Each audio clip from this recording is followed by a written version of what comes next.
Gentlemen, what is going on today? My name is Ryan Mickler, and I am the host and founder of the Order of Man podcast and movement. I'm glad you're here. Glad you're tuning in. Glad you're back. We continue to grow. We had some hiccups there over the past month with social media playing some games with our accounts. Not only that, but also the podcast numbers declined, and I think that had to do with some podcast player updates. So some devious steps taken against not only me but other people, and some maybe not so devious steps that are just part of the technological advances and updates and whatnot. But regardless, here we are on top of things, continue to grow, and the lineup of men that we have joining us in the coming weeks and months is absolutely incredible. So make sure you're subscribed, leave yourself a rating and review if you would. It goes a long way in promoting the visibility of the show. And it's a great way to say thank you to me and the people even behind the scenes that are working hard to continue to bring all this content and information to you about reclaiming and restoring masculinity. So, guys, I want to talk with you about a post that I made. Speaking of Instagram, the other day, because somebody, a listener, had sent me a screenshot, of a class that they were going to be required to take. This is at CBS. And it wasn't, it talked a little bit about critical race theory, if I remember correctly, but it talked about the class, and I'm just paraphrasing here because I don't have it right in front of me, but it was talking about some sort of inclusivity training. And I think this is something that you're going to see more and more and more of, this inclusivity training, this woke training, critical race theory, and more employers requiring this. But in addition to that, we see other requirements and mandates for employment, including mask mandates, including vaccination mandates, which is happening more and more. And then, of course, you have, like I said, these classes and these diversity type trainings that are popping up all over the place. And I'll let you decide whether or not you think this is a good thing or a bad thing. I have my own thoughts on this, and I mean, ultimately, I don't think it serves us well for our employers to be babysitting us, to be mandating and telling us what we need to do in order to maintain our employment with them. It's really going to be very divisive, which is ironic because this class that this gentleman sent me a screenshot to was all about inclusivity. But it's really going to be more divisive. It's going to be more polarizing. It's going to create more problems, and it's going to lead to less than favorable results. But really, what I wanted to talk with you about today, because I don't want to get in the weeds with all that stuff. You're big people. You're adults. You can make decisions about masks and vaccines and how you feel about this woke training that is being introduced to us. What I want this to be about is your sovereignty. Now, this is a book that I wrote in 2017, Sovereignty, the Battle for the Hearts and Minds of Men. And I talked about some threats that we as men face that are direct odds with our sovereignty. And what is sovereignty? Well, sovereignty is the ability to control, take responsibility for, and ultimately live your life the way that you best see fit. And a lot of these trainings, mandatory vaccine requirements, mandatory face masks are at direct odds with that. And if you said to me, well, Ryan, masks are good. Well, great. Wear a mask. I'm not telling you not to. Vaccines are important. We need to be vaccinated. Fine. Get vaccinated. If you feel like that's important, go ahead and do that and make your decision as a man. But or if you want to read about these subjects, critical race theory and books like White Fragility and all this kind of stuff, then do that. Nobody's stopping you from doing that. And nobody's mandating that you do or don't do that. But when you go to your employers or your employer comes to you and says, if you want to work here, then you have to do this, that's at direct odds with your sovereignty. But please don't mistake what I'm saying. I'm not saying that working for an employer is at odds with your sovereignty. I'm not saying that at all. I'm saying that when they force you to do things that you don't think are good or right or go against your morals, and you're obligated to stay there because you're in a financial situation that requires you to stay there because you don't have your financial house in order, that's at odds with your sovereignty. And that's what I want you to focus on. I've been talking about this for 6 years, and so many of you men are sleeping on what I've been talking about. You've heard me talk about it for years, and you've been sleeping on it. Get your financial affairs in order. Get your financial house in order. Make sure that if your company mandates training that goes against your values, or actions like vaccines and face masks that go against your values, or frankly, just asks you to be immoral or to lie or to overlook something that you've seen at work. If you can't leave because you're financially bound to this institution, then you're less sovereign, you're less control, and you're not doing what you need to be doing as a man. So what I did today, and this is what I want to address specifically, is go through a checklist. So as you're listening to me share these ideas and these concepts, if you're driving, don't do this now. But if you're in a position where you can write these down, please write them down. If not, go back and check the information from the show notes of this episode, and you can write these things down and ask yourself how you stack up. And there's only 4 things. It's 4 very simple things that you need to do in order to ensure that if your employer or any institution comes to you and says, hey, you're required to do X, Y, and Z to work here, that you can either comply if you so desire, or you can leave and say, thanks for the opportunities, I'm out, and you can go find something else. That's sovereign, because now you have options and you can decide based on the actions and behaviors of others what you're going to do. But if you're hamstringed and stuck, man, difficult situation. So let's break this down. Number 1, and these are kind of along the lines of financial advice. Two are specifically related to financial advice, but the other 2 are not necessarily financially related, but they are in a roundabout way. So the first thing I want you to do is, number 1, that you need to become a master networker. A master networker.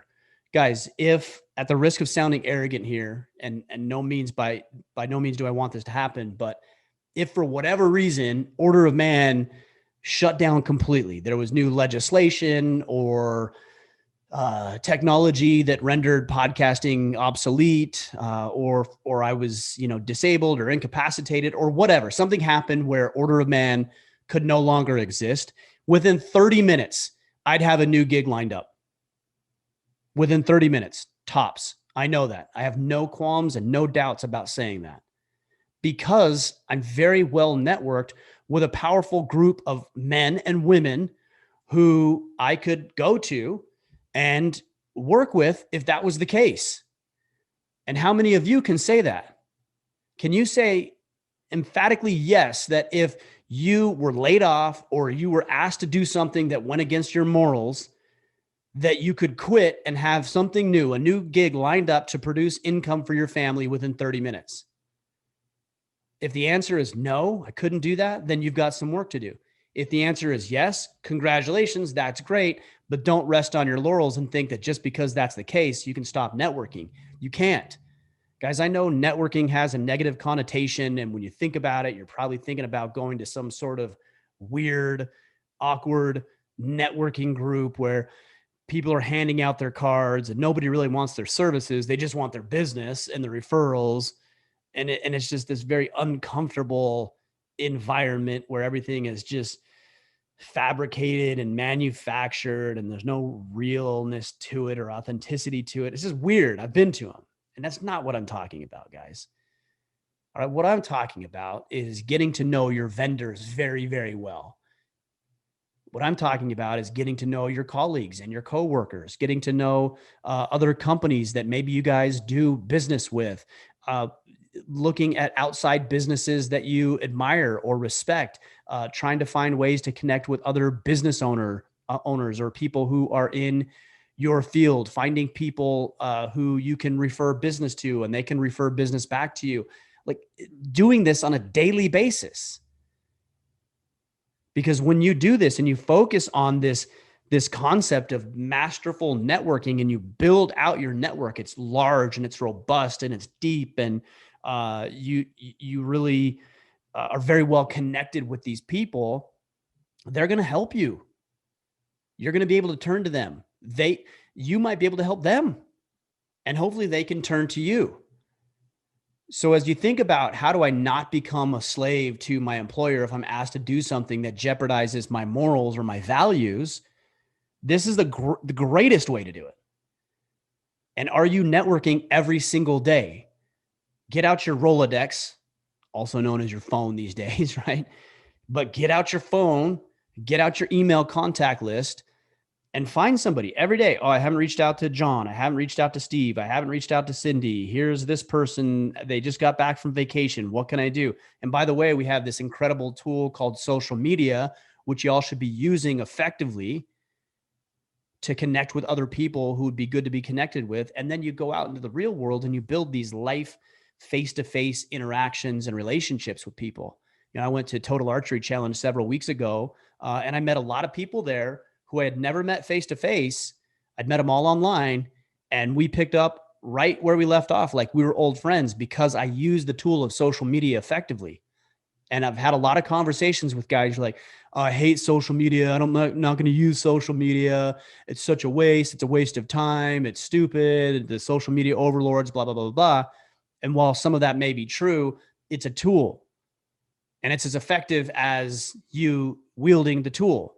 If you use it effectively, it can be something that's very powerful for your life. If you use it ineffectively, then yes, it's a problem. So use social media to network with people who are like-minded, who you have opportunities for, who might have opportunities for you. And you should be checking your networking stuff off the list every single day. What I'm doing is I'm making calls and I'm sending emails and I'm sending texts and I'm making connections for people. I'm constantly networking with human beings. And that's why I have this network. That's why I'm able to secure the podcast guests that we have, because we are well networked. Please understand that. Don't look at it as a negative. In fact, think of it as a game. Not that you're manipulating other people, but you're thinking about how you can expand and grow and build upon the current network that you have. And if you do, I promise you'll be less likely to be tempted to do something that goes against your standards and morals because you don't have something else over here lined up and you got to put food on the table and a roof over your head and you have sports activities that you need to pay for your kids, just like I do. But I just don't want to be beholden to somebody else if they ask me to do something I don't want to do. So that's number one. Number two, zero debt, guys. We've got to stop getting in debt. All right. Unless you're financially solvent, there's no such thing as good debt and bad debt. Okay. Now I know there's student loans, there's businesses, there's the house, there's things that people will argue with me and debate with me on and say, well, this is good debt. No, it really isn't. Okay, it might produce some opportunities that wouldn't be there if you hadn't acquired that debt, but there's still a cost to debt, right? If you're going to spend $100,000 on schooling, for example, I would say first and foremost, it ought to be something that a degree that you can actually use, like you're going into the medical field or into legal work or accounting or tax work. But if you're looking at a liberal arts degree or 14th century French history, okay, I'd probably say that's a waste of money, but I'll let you be the judge of that. Again, you're adults, you can do that, hopefully. Okay, so but what I'm getting at here is that if you're spending $100,000 on debt, you're actually probably over the lifetime of that debt spending anywhere from 150 to 2 to maybe even 300,000, depending on how quickly you pay that off. Same thing with a house. Oh, but Ryan, it's investment. Sure, I get that it will appreciate.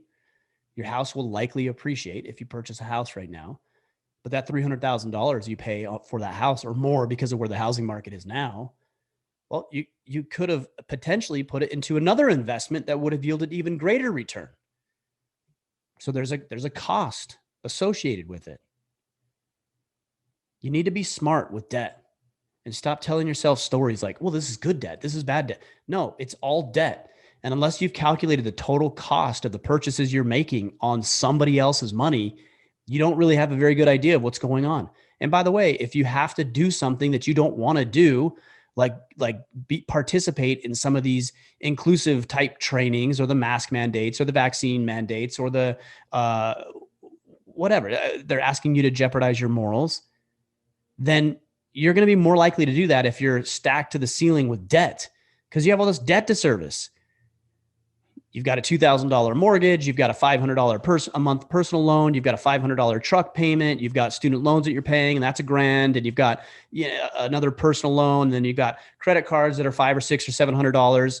Guys, how in the world are you ever going to not only have peace of mind, but how in the world are you ever going to maintain your standard when asked to do something wrong if you're a slave and beholden to all these financial institutions? You're not. You're going to do things you don't want to do. You're going to do things that go against your morals and standards because you got to pay that debt off. And isn't that what they want? They love that. They love the fact that you're in debt because you're not paying 30 grand for the truck. You're paying 60 grand for it because of all that interest they get to collect every single month from these idiots who continue to do this over and over and over again. I don't want you to be one of those guys.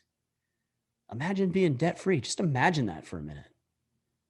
Completely out of debt, no debt to service, all your stuff's paid off, no creditors hounding you, calling you, texting you, emailing you, sending you letters, none of that stuff because it's all paid off. And again, there's some discernment here. All right. I'm going to let you decide whether or not you should buy a house. I'm not going to tell you that's a bad thing or go to school if it's something you should be doing. I'm not going to tell you that. You can exercise some discernment, but I think you understand what I'm saying here. All right. Number 3, and this is the one. So again, I posted this on Instagram. Follow me at Ryan Mickler on Instagram and Facebook and Twitter. But this is the one that really got a lot of guys to ask questions. I said, create multiple income streams. And I think what I said on the post is I have around 9 or 10 income streams to our own family household right now. And I got dozens and dozens, if not hundreds of messages from guys who are like, hey, what about your income streams? Tell me about that.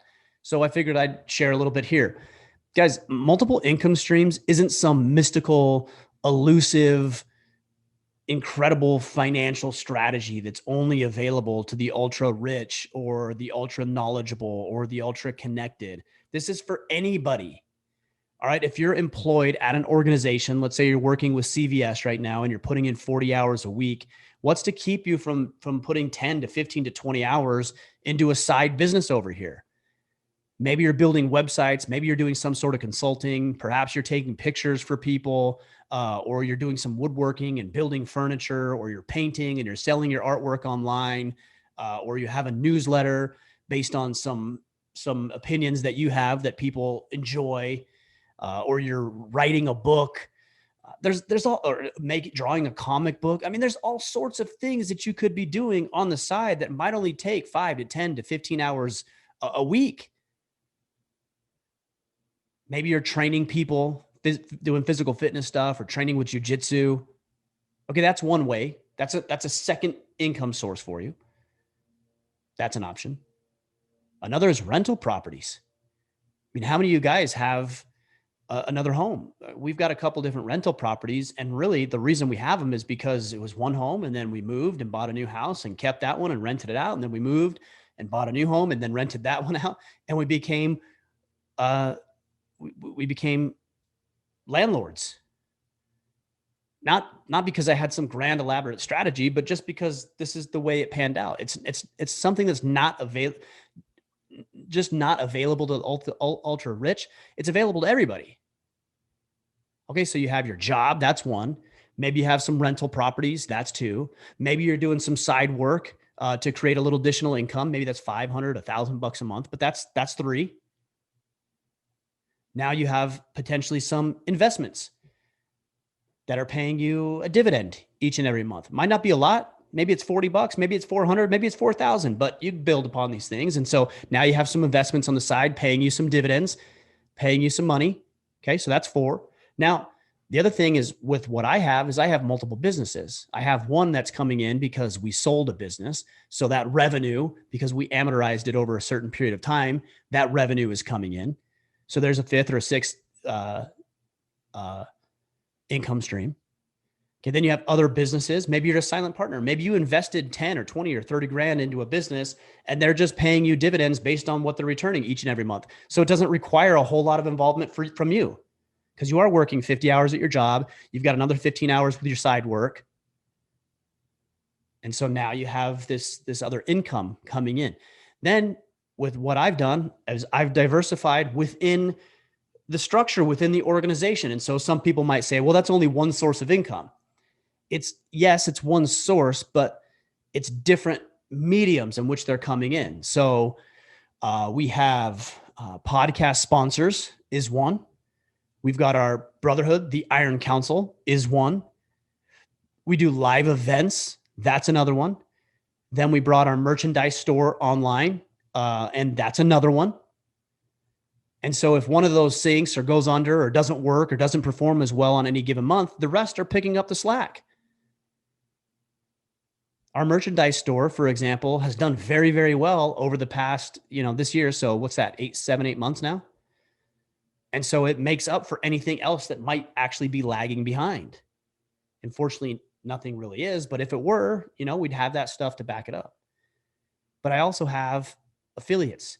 I also have partnerships. I also have sponsorships. You've heard me talk about them on this podcast. And by the way, our sponsor is Origin, Maine. So Origin, yes, they're friends, but they also compensate me to talk about and promote their products. Now I could do a lot more of that. I don't, because I think it's disingenuous to talk about companies you don't actually personally use. And I don't want to be hawking life insurance or mattresses to you guys that I don't actually use. The reason I partnered with Origin is because I use their gis, I use their rash guards, I walk around in their boots, I use their supplements. I just picked up, my son and I love their new Jocko greens. We take the greens every single morning. So this is a company I believe in, and yet they're compensating me to talk about it because I have value here, right? And it's a win-win. I get you guys a discount. They get to sponsor the show, which allows me to continue to grow the show and build it out and build the movement the way we want, which gives better content to you guys. So it's all reciprocal. But the point I'm making here is that there's so many ways to generate different streams of income. And unless you're doing that and you're just relying on one source of income, you're really putting your neck up on the chopping block. Because if that one income shuts off for whatever reason, in this case, because they're asking you to do something you don't want to do or goes against your values, chop your head off right there. You're done. If on the other hand, and I'm not saying this is the case, but let's say one of my sponsors comes and says something to me or does something I don't like, or their values change that are no longer in alignment with mine, I don't have to just hawk anything to you, because I can cancel and terminate that relationship because I got enough stuff going on over here where I'm not forced to oblige. That's sovereignty, options. All right, you guys get the point. Now, the last thing I wanted to talk with you about, so let's recap real quick. We have become a master networker. So you're building that network each and every day. Number 2, you have zero debt, paying off that debt, not getting into new debt. Number 3 is multiple income sources and streams that are non-correlated, meaning they don't go together. They're different. They're independent of each other. And then you have the 4th one here, which is my last point that I wanted to make today, which is that you have to produce more than you consume. All right. This is a budgetary conversation, but also this is a value conversation. So let's talk about the budget for a minute. It was always amazing in my financial planning practice when I would go through line by line of people's budgets and their cash flow and money in and money out. And we'd look at it and I would show them, all right, you're negative $200 a month. And I would show them that and they'd be like, well, where's that money going? And I would show them line by line, here's where it's going. And you know what? Look, your credit cards they're going up each month. So where do you think that $200 is coming from? It's coming from the bank. So the $200 now turns into $400 over the lifetime of that loan. So it's not just $200. It's like $400 a month you're in the hole. And they would inevitably say, well, what do we do about it? Well, guys, there's only 2 things you can do. It's very simple. It's simple math. It's the producer-consumer conversation. It's the value conversation. It's the debt to income ratio or conversation. So here's the 2 things you can do. If you go through line by line, your budget, and you see that you're in the hole every month, 2 things you can do. Number 1, make more money. Most people will just talk about the debt, the cash flow component, like, oh, just stop spending money at, Starbucks or wherever your thing is. And you'll save, $50 here, $20 there, $40 there. You can't You can't save your way into wealth. I'm not saying you shouldn't do that. You definitely should. You should cut some of those unnecessary expenses out, especially if you can't afford them, but also make more money, which goes into point number 3, multiple income streams. Find a way to make more money. So when people say, well, what do I do? We're in the hole each and every month. You can either A, make more money, and or B, spend less. That's it. That's all you can do. So what are you going to do? If your income shuts off, what are your monthly expenses? Are they 3,000? Are they 5,000? Are they 10,000? What are they? And how much do you need to ensure that you're making on the side on these multiple income streams in order to make up for one income stream shutting off? That's your monthly expense. But there's another conversation in here too, because that's simple math. There's another conversation here too, and that's be a producer, not a consumer. So most people are purely consumers. Well, let me say it this way. Everybody's a consumer. You, me, your friends, your neighbors, your colleagues, your coworkers, everybody. We all consume. It's just part of being a human being. We consume resources. But a real man learns to produce more than he consumes. By the way, this is part of the reason that boys are not men yet, because they're consumers of resources. My sons and my daughter are consumers of resources. Time, energy, attention, focus, food, money, roof over the head, maintenance, health bills, dentist bill, like all this, it's all consumption. Now, I'm not saying they don't bring a certain joy and satisfaction to my life. Of course they do. And you wouldn't have children if that wasn't the case, because it is so challenging and it is so consumptive. But we don't expect our children to produce more than they consume. Like, we as men have learned to hopefully produce not only enough to take care of ourselves, but then to take care of your wife and to take care of your children. And because you're a man, you've learned to outproduce your consumption. But young men and young women haven't learned how to do that yet. They're out consuming their production. So the reason I'm telling you this is because most people consume more than they produce. They spend more money than they make. They burn up and they burn out on relationships because they exhaust without giving anything in return. They try to maximize every little dollar with their clients and their customers. They try to save money on every little thing so they can keep it in their own pocket. And so they're consuming resources, time, attention, energy, relationships. But what I want you to consider is, how can you produce more than you consume? How can you be an asset versus a liability to your employer, to your clients, to particular vendors that you're working with, to friends? You know, if a friend needs something, for example, and you can help that individual, but you choose not to for whatever reason, well, you're consuming and you didn't produce anything today. But on the other hand, if you produce that, if somebody called you up, and I've had personal friends call me up and ask for favors, and if I'm in the position to do it, I certainly will. Not because I'm going to get anything out of it, but because that's the good and the right thing to do for people. But also there's a thing called karma, where if you do enough good things for other people and help them get what they want, you will inevitably get what it is you want. That person you gave a ride last week to, whose car broke down, that guy is going to remember that you did that. He's going to remember. And when he does, and you need something, you've got somebody that you can call for help, because you've fostered this relationship, because you've added value, because you planted and watered the tree, to use the cliche metaphor, before you needed the shade. How are you producing? How are you showing up for your boss? Because I'll tell you what, let's go back to this mandatory training and the face masks and the vaccines and the doing things that go against your morals and your principles and standards. If you're the highest producing person in the office, meaning you're indispensable, like the company cannot afford to lose you, because if they did, they would take a major hit. I guarantee you got some more weight when it comes to this mandatory bullcrap they're trying to impose, because they know they could potentially lose you. And that gives you the frame that we talked about a couple of weeks ago on the last Friday Field Notes. You're maintaining your frame.